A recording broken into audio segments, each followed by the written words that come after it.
Okay, I believe it's 9 o'clock, so we'll start this Commissioners Court meeting, special meeting of the Commissioners Court. Whoop. It's 9 o'clock on October the 24th, 28th of October at 9 o'clock here at the courthouse, and we got the invocation here. We got Brother Carthel Roberts here today. We celebrated their 150th year there at Mount Olive Church yesterday, and we're certainly proud to have you here. We appreciate all you do for the community, keeping us all together, and we're glad you're here today to lead us in our opening prayer. Let us bow. Eternal and everlasting God, the God of our fathers before us, we thank you for this opportunity to come before you. And Master, we thank you for being able to have a meeting of this type with our county leaders and those of the community in this free country. We ask that your governance and your power be with us as we go forth, and may what we do and say be to your glory. In Jesus' name, we thank you for the leadership, and may, oh gracious God, your grace abound. In all things we give you praise. Amen. Thank you, Brother. Pledge of allegiance. I pledge allegiance to the flag of the United States of America and to the republic for which it stands, one nation, under God, indivisible, with liberty and justice for all.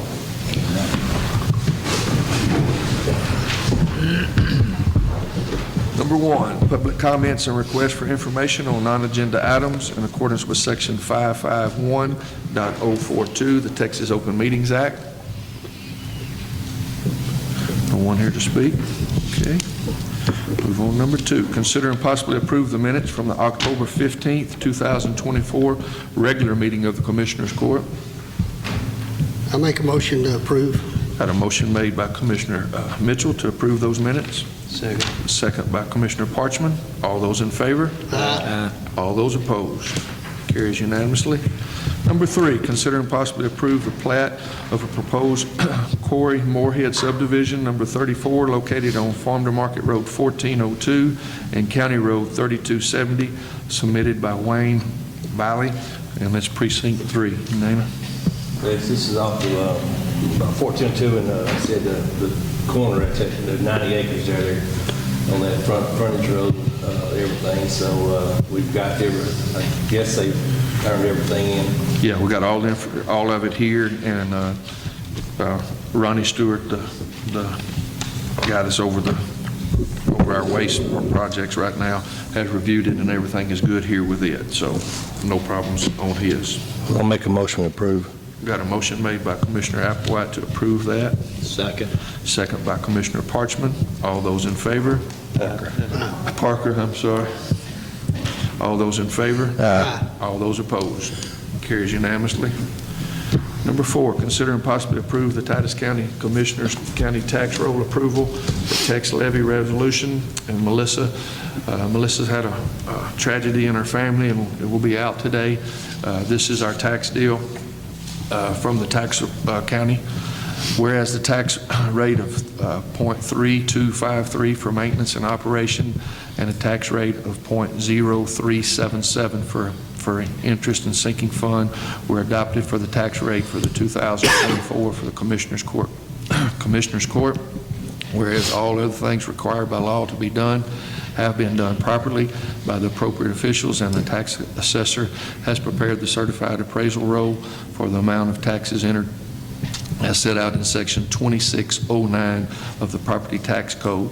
So therefore, it's held resolution be affirmed vote of the Titus County Commissioners Court that the 2024 appraisal roll with the tax amounts entered is hereby approved as the tax roll for the 2024, and the taxes for the said year are hereby levied in the amounts shown on the said tax roll. I make a motion to approve. Got a motion made by Commissioner Mitchell to approve the tax rate. Second. Second by Commissioner Parchman. All those in favor? Aye. All those opposed?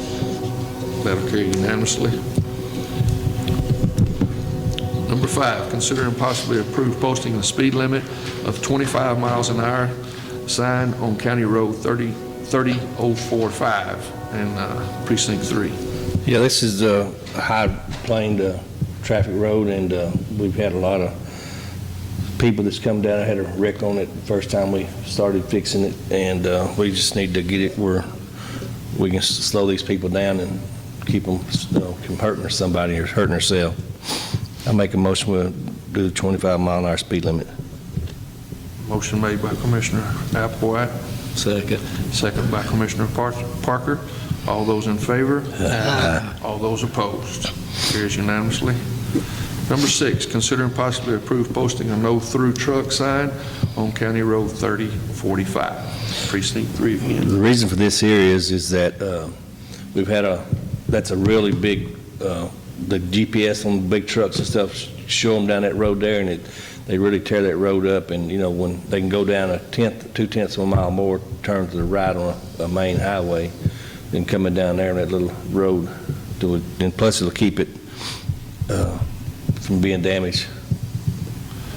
Sheriff Bragg, is there anything that we need to do in particular so that y'all can enforce that with the no-through trucks on there? Once it's voted on here, Commissioners Court, we can take action. And we got to have signs posted. Okay.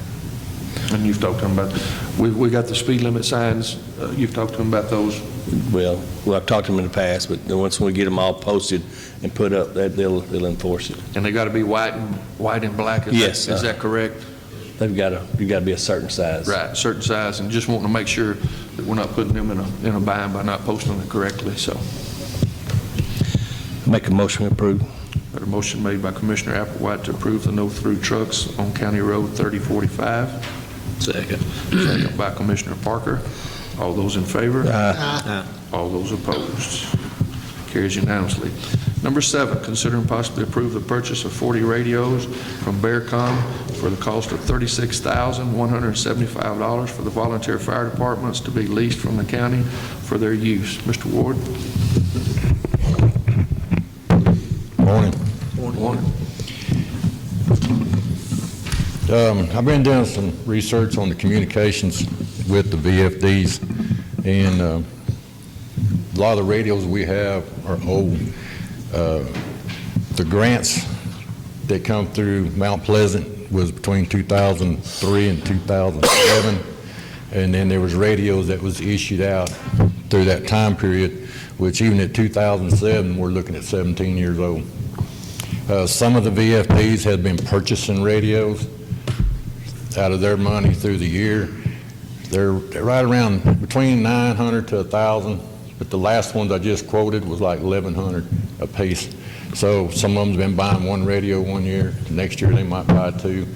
Tri-Lakes bought one the year before last, and then we bought 2 last year because they are kind of expensive.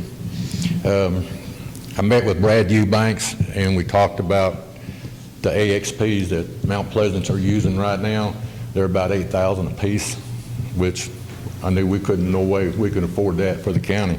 So the 3500Es that some of us have right now is a radio that will work with Mount Pleasant. It'll also work with surrounding counties when we do mutual aid to them. So it's going to be an all-around radio for the next 10 years, probably 15 years. So I went back and I looked at the VFD's individual departments on how many runs they're making, the calls they're making, how many of them's getting 25% of the calls, and we come up with a 35 total for the county. So then I went through and I split them up on how many radios would go to each department if approved. And then there's a VHF radio that we use for fire, and that's one of them right there I brought up here to show y'all.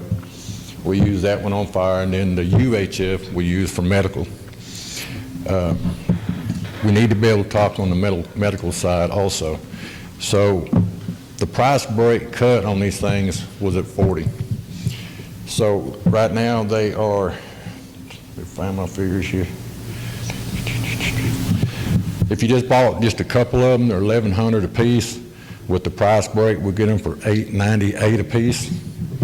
The UHF radios are $1,280, and with the price break, excuse me, we get them for $949 a piase. and that's at 40 radios. So what I was thinking on with the 25% ratio of the people making calls was we get 35 VHF and 5 UHF, and then we distribute them out through the county. So the VFDs can talk either on fire or EMS side. EMS side is just as important, if not more important, than what fire is when we start talking to them. So really all I got, unless y'all got any questions. Jerry, with these radios here, you spoke of Mount Pleasant and the cities. I think it's very important that we can be able to communicate along with them. I spoke with a couple of other judge friends of mine over the weekend, and I do have a few concerns and want to ask you about those. They're telling me that there may be some mandates coming down with the digital radios, and the only reason that I know much about the digital radios is because of Sheriff Bragg back there, and we've been talking about him having to change his over. I think y'all's radios are 20-something years old. Is that correct, Sheriff?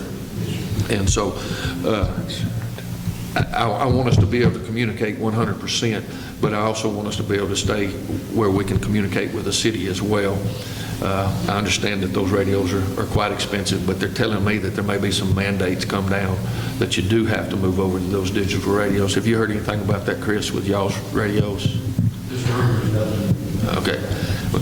And I haven't seen anything yet, and the other judges haven't, but what they're saying is that they think there's going to be an unfunded mandate for us to go to digital radios, and if we do that, I just want to make sure that these are going to be communicational to move in with those as well, instead of spending some money before throw some bad money away and then turn around and have to buy some digital radios. Right. Right now, like I said, I met with Brad Eubanks. He kind of handles their radios for Mount Pleasant. Right.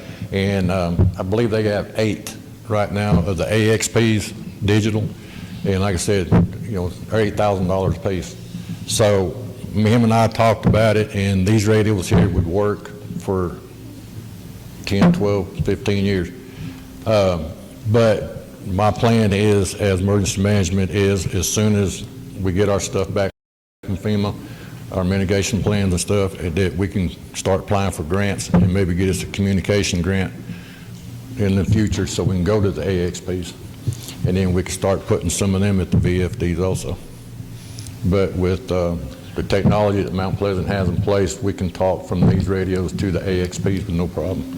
So we can communicate with the city of Mount Pleasant. Yes, and their we do it every day. Okay. Yep. I didn't want us to spend money and not Correct. be able to communicate with them. And Yeah. if they go all digital, then we Yeah, can't. Brad carries an AXP right now, and we could keep talking to him right now, no problem.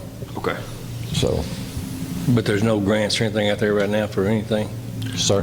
There's no grants out there right now for anything? The problem with our grants No. right now is our I mitigation was out. I talked Until we to, get it, we can't apply for any of those. But there is some communication. I talked to AtCog, and she didn't know of any coming up soon. And FEMA grants, you apply for them toward the end of the year, which we can't do it this year because we don't have our mitigation stuff back from FEMA yet. But when we get that back, then next year we can go in there and apply for a communication grant. But as of right now, there is no grants out there that we can apply for. But even when you do apply for these grants, you're looking at several years down the line. Or a FEMA grant, you apply 1 year, you may get it the next year. If you don't, you reapply for the next year. Some of these grants you put in for 2 or 3 years. Forestry Service, there is no communication grant on Forestry Service. What we need to do is once we get that mitigation, is to sit down with AdCog, and they do have some communication grants that they're doing for cities and counties as well, and work on that as soon as possible. But like I said, until FEMA turns that loose, Right. they've got our hands tied with that. So I guess I'm just asking y'all to approve this so we can go ahead and get these 40 radios put in place for now. And the people that are not making 25% of the calls, their older radios, the 1250s that are working, will be passed down to them. The people who are making 25% of the calls, they're the ones that's going to get the new radios. If approved, I'm going to get with Miss Linda down there to order some stickers. We'll put on the inside of the radio. It says this is the property of Titus County. There'll be an interlocal agreement, $1 a year lease per radio. The interlocal agreement will also state that if they lose it, tear it up, whatever, then they need to file it on the BIFS insurance. It will not be brought back to the county for replacement. Well, I see on here they're going to lease them from us. Is that correct? Sir? They're going to lease the radios from Yes. us. Dollar- So in other dollar words, per if year somebody per quits radio. and don't want to turn radio in, they've got to turn it back in. It's not theirs. It belongs to Titus County. Right. They'll be property of Titus County, just like our equipment was in the trucks. Just like we're starting with all our trucks and stuff. So there's some accountability, and they don't just run off with our radios. Jimmy, I'm not trying to pick on you. You've got radios and stuff. How old's your radio? I think I got the one that I've got now was in 2007 or 8, somewhere along there, I think. So- And I've also got a mobile. I hadn't moved it over to my county truck. I have got it still got it in my personal truck. Right. But I do have a mobile that's, I don't know, it's a year or two newer than my handheld. Then like that. you're 17-year-old? Yeah. Okay. Yeah. So, I mean, this is something, it's hard to for us to communicate and all, especially out in some of our areas out in my precinct out there. But, and these radios may not help that, but we have found on some of ours that we've got and that looks like is that those antennas on that one that looks like one of those. Some of the, do you remember Yeah, those? that's the Terry, taller that we got? antenna right there. This is the tall one? Yeah, when you buy a stock standard radio, that antenna's like that tall. And the new radios are quoted with the taller antennas and the bigger life batteries on them and a mic and a charger. With this radio here, I live in Monticello. If I walk out of my house, I can key up and check en route, and Firecom will hear me on it. So it's bouncing off the Trilex repeater and back from my house there in Monticello. So they do better than what the 1250s were doing. Well, the batteries won't interchange from those 1250s, will it? Yeah, it's a longer life battery. Okay. Yeah. But they won't, excuse me, they won't interchange with this one? No, not with the 1250s. Okay. I think we've got some newer, Nortex has bought some newer batteries here. Yeah. I don't know, it's been a year or two ago, I think, and so. And those newer batteries that you've got, I mean, we don't have to phase those out. We can switch those around because they're going Yeah. to switch on the ones that you do have. I'm assuming that those batteries, everything that you've got, we can Yeah, switch those. the ones that don't get the newer radios, Can get the newer we batteries. can keep using those others, so. Okay. Any other questions for Jerry? Where's this money gonna come from? It'll come out contingent. We have to move it over for an line item out of that. It'll have to come from contingency. Okay, It wasn't budgeted. It wasn't budgeted, no. okay, I have a budget amendment for this past. okay. I make a motion, we approve. Got a motion made by Commissioner Parker to approve those radios. Second. Got a second by Commissioner Parchman. All those in favor? Aye. All those opposed? Carried unanimously. Thank you. Number 8, consider and possibly accept the matter of record of payment of $3,208 for the purchase of a replacement generator for the North Tower being split between the city of Mount Pleasant, the county, and the hospital at a total cost of $9,625. What happened on this, and Chris, you may know better than I on it, the air conditioner went out on that building up there, so the city replaced it with the communications. They have to be kept cool, and then the generator has gone down. They called me, and I have no problem. We've got to be able to communicate. If we can't communicate off those towers, then we can't do anything. And so I spoke with Mr. Scoggins at the hospital, and they're on board, and of course the city's going to pay their part. So just want to make sure that y'all understand that we're only paying our part of that, and that would be a total of $3,208, not the whole. They're not going to come back later and say, well, you owe this extra money. We're good for the $3,208. No, they actually have the air conditioning system that's required to keep the repeaters and the computers inside that building cooled. Actually went out a few months ago, and it cost about $10,000 to replace it. The city just went ahead and paid the entire cost on that. Then, of course, a few months later, the generator went out, which was a 20-year-old generator. The motor went out on it. So that's when they decided, well, it's hard for us to keep footing the bill on all of this equipment when the city, the county, and the hospital, all three of us use that. So that's the reason they requested this, to help divide it into 3 equal parts on that, to help pay for that, since we all need it and it's required for us to be able to communicate. So. I don't have a problem with it, and I would make the recommendation that we do that. I make a motion, we approve it. Got a motion made by Commissioner Parker to approve the $3,208 for the purchase of a replacement generator on the North Tower. Second. Second by Commissioner Applewhite. All those in favor? Aye. All those opposed? Carries unanimously. Number 9, approve oral and written reports of the county officials. Make a motion to approve. Got a motion made by Commissioner Parchman to approve those oral and written reports. Second. Second by Commissioner Mitchell. All those in favor? Aye. All those opposed? Carries unanimously. Number 10, considering possibly accepting the treasurer's report as a matter of record. I make a motion to accept. We got a motion made by Commissioner Mitchell to accept the treasurer's report. Second. Second by Commissioner Parchman. All those in favor? All those opposed? Carries unanimously. Number 11, approve the budget amendments. Ms. Nanette? Budget amendment. We have budget amendment 2025-03. There is going to be an increase for the extension office. They hired a new secretary, and so we have to budget the increase for that secretary, as well as the fact that the mileage reimbursement number that we used during the budgeting was not correct, and we have to correct that mileage.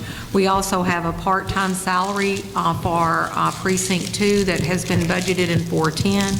All 4 precincts receive that fund from Department 410. This is the only precinct that still has some left, and that was around $6,000 plus the fringe. The other item on the budget amendment is for the VFD. We're budgeting that $36,175 for the radios, which is coming out of contingency. And on that, you said that the commissioners, they all got that money. They just didn't, Joe D's the only one that hadn't used it all. So That's a budgeted amount that will continue to be rebudgeted in October of each year of what's left, because we never know what to budget because you could have used it all. So we reanalyze that and just but he's not losing it. We're just moving it over. he doesn't look back. Everybody else has used theirs. Theirs was gone, I think, last year. But he still had some left. Okay. I make a motion to approve. A motion made by Commissioner Mitchell to approve the budget amendments. Second. Second by Commissioner Parchman. All those in favor? All those opposed? Carries unanimously. Number 12, sign pay orders and approve the payments. Make a motion to pay bills. Got a motion made by Commissioner Parker to pay those orders and approve payments. Second. Second by Commissioner Parchman. All those in favor? All those opposed? Carries unanimously. Number 13, closing comments. Jeff? I just want to say, send thoughts and prayers out to the Rhodes family in this time that they're having right now. Jordan? I would also like to send my condolence. Like I said, Jeff, he lost his grandmother. Condolences to him too, and I'm sending prayers for them and Melissa and their family. Yeah, that's, I was going to say, send my condolences to Jeff and them and to Melissa and them's family and all of that. With that being said, of course, we had Reverend Roberts here today. They celebrated 150 years of their church foundation there yesterday, which was great, and we're glad for him to be here today. Our prayers are definitely with Melissa and Amy Roach over there at the county, at the tax collector's office. We will be shutting the tax office down at 12:30 tomorrow, so those ladies can attend that funeral for them.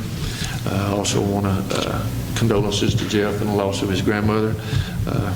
I've worked a lot with her, Jeff, and she was super sweet lady. We're going to miss her. I know y'all are too, and so our thoughts and prayers are with y'all on that. So with that being said, hopefully we got a little rain coming Thursday, Friday, and Saturday. as Jody was telling me this morning, they're doing ditches, and for us to be able to do ditches, clean ditches in October, that means it's awful dry, so, but Dana and them are about to fix up some road out there by Cubby's, going to chip seal it tomorrow, I believe. Hopefully get that all done before the rain comes. So with all that being said, I'll entertain a motion to adjourn. I'll make a motion to adjourn. Got a motion made by Commissioner Mitchell to adjourn. Second. Second by Commissioner Parchman. All those in favor? Aye. We will adjourn at 9:25.